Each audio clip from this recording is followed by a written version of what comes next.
একবার নেড়ে দিন।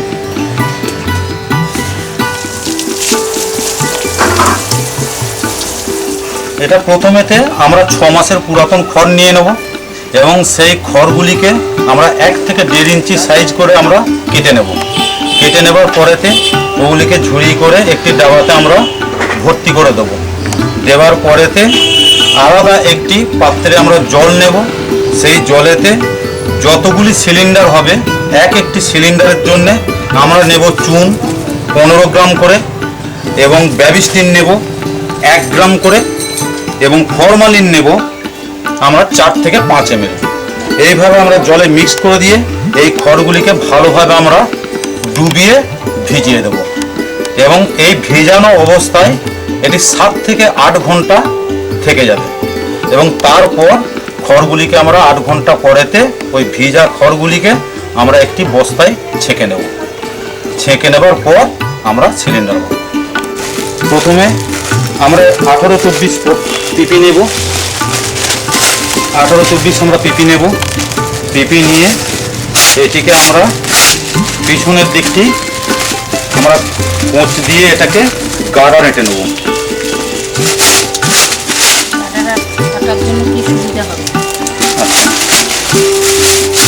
এটাকে কোঁচা দিয়ে গাড়া রেটে নেওয়ার কারণ হচ্ছে এই সিলিন্ডারটা গোলভাবে তৈরি হয় এবং প্রত্যেকটি জায়গায় সমানভাবে খড়গুলি চেপে চেপে কুচো খড়গুলিকে বসানো যাবে। এরপর আমরা স্পন নেব হাতে। স্পন নিয়ে এটিকে আমরা ভেঙে নেব।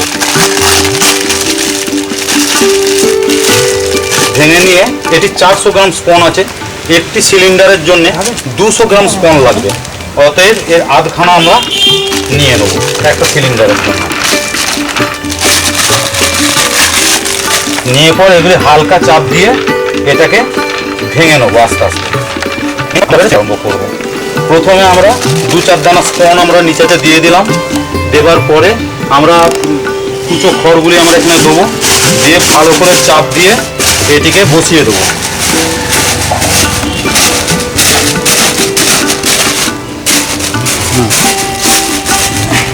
দেবার পরেতে আবার বীজ দেবো, স্পন দেবো আমরা। স্পন দিয়ে আবার কুচো খড় দেব। যে আবার এটাকে প্রেসার দিয়ে দিয়ে ভালো করে আমরা চেপে বসিয়ে দেব।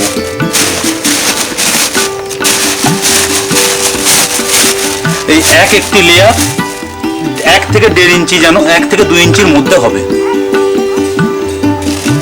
এইভাবে আমরা আস্তে আস্তে স্পন এবং খড় দিয়ে পর এটিকে আমরা ভর্তি করে নেব।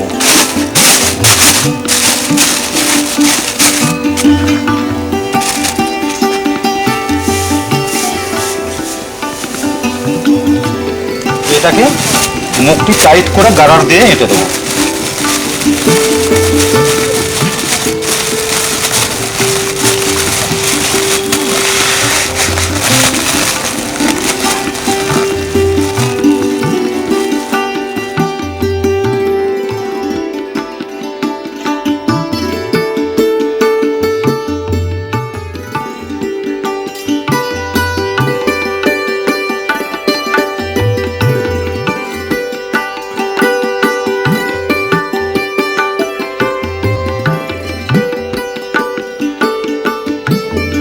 এরপর আমরা এগুলি ফুটো করে দেবো।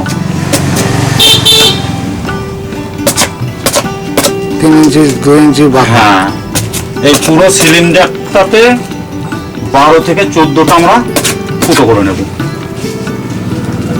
ফুটো করে নেবার পর আমরা ডেট বসিয়ে দেবো। 11, 2, 14। এরপর আস্তে আস্তে মাইসিলিয়াম গ্রো করবে। মানে 17 থেকে 18 দিন ভাবে পরে এগুলোকে এভাবে সিলিন্ডারগুলো সাদা হয়ে যাবে। সাদা হওয়ার পর পিনহেড আসবে। আস্তে আস্তে এভাবে পিনহেড আসতে শুরু করবে। ওই পিনহেড আসার পরে 2 থেকে 3 দিন পর এরকম বড় বড় পিনহেড হয়ে যাবে। তার 2 দিন পর এইরকম সাইজ এসে যাবে। তারপর ম্যাচিওর হয়ে যাবে 1-2 দিনের মধ্যে। এই মাশরুম তোলার উপযোগী। এগুলোকে আস্তে আস্তে আমরা তুলে নেব, নিয়ে আমরা মার্কেটে সেল দেবো। ফুল ম্যাচিওর হয়েছে বলে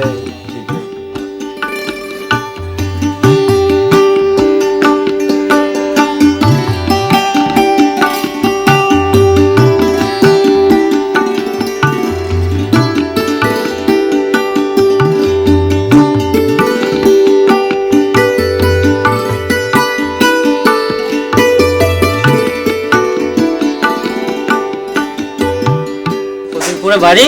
আমি আগে একজন বেকার ছিলাম। আমি গৌতমদার ফার্ম থেকে মাশরুম নিয়ে ডোর টু ডোর সেল করি এবং এর থেকে আমি ভালো একটা ইনকাম করি, 5 থেকে 6 হাজার টাকা প্রতি মাসে। কতগুলো মাশরুম তুমি সাপ্লাই করো? 15 কেজি, 20 কেজি এক এক এক এক। আরো আমি শ্রী গৌতম মণ্ডল, বাড়ি কতুলপুর, জেলা বাঁকুড়া।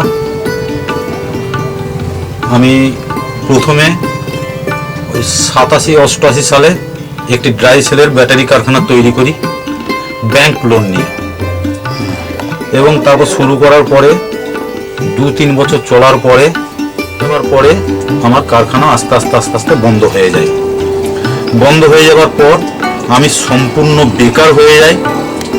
তারপরে কি করব না করব কোনো রকম কোনো কিছু খুঁজে না পেয়ে আমি সন্ধান পেলাম যে মাশরুম একটি ভালো প্রোটিন খাবার এবং মাশরুমের গুণমান অনেক ভালো। তারপর আমি খোঁজ খবর নিয়ে কেভিকের সন্ধান পেলাম, সোনামুখী কেভিকে। আমি সোনামুখী কেভিকেতে আমি যোগাযোগ করলাম বর্দির সাথে।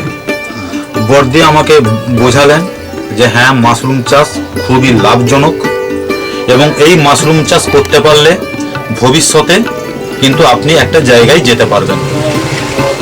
তখন আমার কাছে পয়সা করিয়ে সেরকম কিছু ছিল না।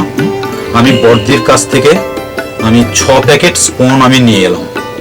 6 প্যাকেট স্পনের তখন দাম ছিল পার প্যাকেট 8 টাকা করে, 6-8 48 টাকা।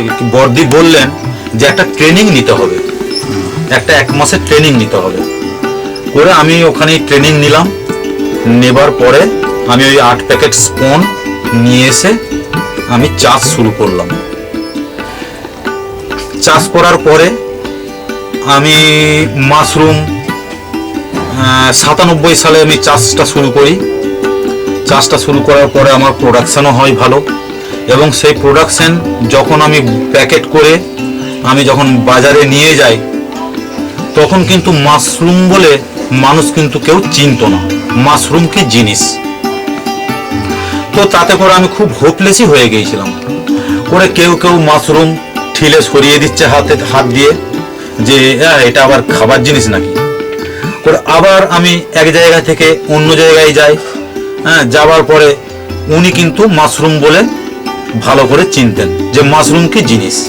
তো উনি তখন কিন্তু আমাকে বললেন যে তোমার ব্যাগে ক প্যাকেট আছে। আমার তখন প্রোডাকশন কম, হয়তো 6-8 প্যাকেট ছিল। তখন উনি বললেন যে তোমার যা আছে আমাকে দিয়ে দাও, এবং তোমার প্রতিদিন এখন যা প্রোডাকশন থাকবে তুমি আমার কাছে নিয়ে আসবে। তো আমি সত্যি কথা বলতে কি ওই ভদ্রলোকের কাছ থেকে আমি খুবই উৎসাহ পেয়ে গেলাম, দিয়ে মাশরুম চাষ আমি আস্তে আস্তে শুরু করতে লাগলাম। তো এইভাবেই আমার চলতে শুরু করে। আস্তে আস্তে মার্কেট মানুষকে বোঝায় মাশরুম কি জিনিস, এর মানে প্রোটিন গুণ কি আছে। পরে আস্তে আস্তে আমি চাষও বাড়াতে থাকি, আর আমি মানুষকে বুঝিয়ে কিন্তু আমি মাশরুম সেল দিই। তখন আমি নিজেই চাষও করতাম, নিজেই মাশরুম সেল দিতাম। করে এইভাবে আমার 2-4 বছর চলার পর থেকে মাশরুমের ডিমান্ড আমার খুব আস্তে আস্তে বাড়তে থাকে। পরে তারপর আমি দেখলাম যে আমার আর একা হচ্ছে না, এবার লোক রাখতে হবে। করে আমি চাষের জন্য লোক রাখি এবং সেলের জন্যও আমি লোক রাখি। তো এইভাবে চলতে চলতে আমার কিন্তু বর্তমানে আজকে আমার এই ফার্মের 1500 সিলিন্ডার, এবং গত 10 বছর আমার ফার্মের উন্নতি খুবই আছে। এবং এর থেকে আমি প্রথমের দিকে আমি একটা খড়ের ঘরেতে বাস করতাম, তো এখন আমি পাকা বাড়ি করেছি, এই মাশরুম থেকেই করেছি, এবং এই মাশরুম থেকেই আমি এত বড় ফার্ম করেছি। এবং বাড়ির যাবতীয় সামগ্রী, মানে ফ্রিজ থেকে টিভি থেকে সব মাশরুম থেকে, এবং আমি ছেলের পড়াশোনা করিয়েছি এই মাশরুম থেকে। আজকে মাস্টার ডিগ্রি পড়িয়ে তাকে আমি বিএড করাচ্ছি, সমস্ত এই মাশরুম থেকে। অতএব এই মাশরুম থেকে যে এত বড় একটা কিছু করা যায় এটা কিন্তু আমার আগে জ্ঞান ছিল না। এবং এরপর আমি গত 5 বছর আগে আমি কেভিকে থেকে আমি স্পন প্রোডাকশন শিখে নিয়ে আমি নিজেই স্পন প্রোডাকশন করি এবং আস্তে আস্তে এই স্পন আমি বিক্রিও করি, তাহলে ওটাও একটা বিজনেস আর মাশরুমও একটা বিজনেস। আস্তে আস্তে আমার হাতে বহু ফার্ম আছে, হ্যাঁ, এদিকে আমরা আসানসোল, দুর্গাপুর, পুরুলিয়া বা চণ্ডীতলা, চাঁপাডাঙ্গা, হ্যাঁ, কয়েকটি জেলার মধ্যেই আমার ব্যবসা ছড়িয়ে গেছে এবং আমার স্পন বিক্রি হয়। আমার হাতে এখন 35 থেকে 40টা ফার্মে আমি স্পন দিই এবং আমার নিজস্ব বড় ফার্মও আছে, মাশরুম ফার্ম। এবং আমি যেটা বলতে চাইছি যে যদি কেউ এই মাশরুম চাষে আগ্রহী হয়ে এগিয়ে আসে এবং এই ধৈর্য ধরে যদি এই ফার্ম করতে পারে, সে যে একটা ভালো জায়গায় যেতে পারে, এটুকু কিন্তু আমি গ্যারান্টি দিয়ে বলতে পারি।